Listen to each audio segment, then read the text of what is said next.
کتنے لوگ ہیں آج بھائی بہن بات نہیں کرتے، بھائی بھائی میں جدائی ہے، خاندان خاندان بات نہیں کرتے ہیں.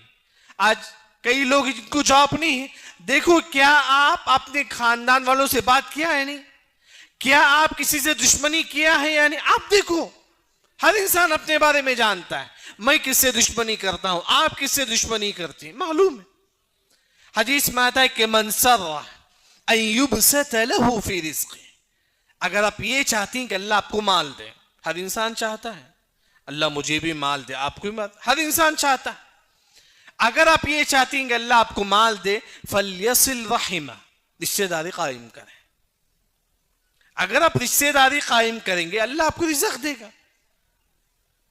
ہاں لیکن یہاں جو مسئلہ ہے، کئی ایسے رشتہ دار ہیں جو اگر آپ ملیں گے تو جو نا واپس ظلم کریں گے. ایسے بھی رشتہ دار ہیں، ایسے بھی رشتہ دار آپ کو ملیں گے، ایسے بھی دوست آپ کو ملیں گے، اگر آپ رشتہ داری قائم کریں گے واپس ظلم کریں گے. امام احمد بن حنبل رحمہ اللہ فرماتے ہیں کہ ترک الکلام وان کان یؤذی، اگر کوئی رشتہ دار آپ کو تکلیف دیتی ہیں آپ ان سے بات چھوڑ سکتے ہیں. کیا چھوڑ سکتے ہیں؟ بات، لیکن سلام نہیں. بات چھوڑ سکتے ہیں یاد رکھیں، لیکن سلام کریں گے، کیونکہ اہل علم نے کہا کہ بروا ارحامکم بالسلام.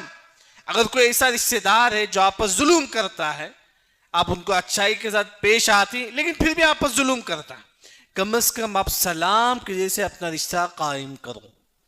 وہی تو اللہ قرآن میں کہا وَإِذَا خَاطَبَهُمُ الْجَاهِلُونَ قَالُوا سَلَامًا. اگر کوئی جاہل ہے، اگر رشتہ قائم کرتی ہیں آپ پھر بھی واپس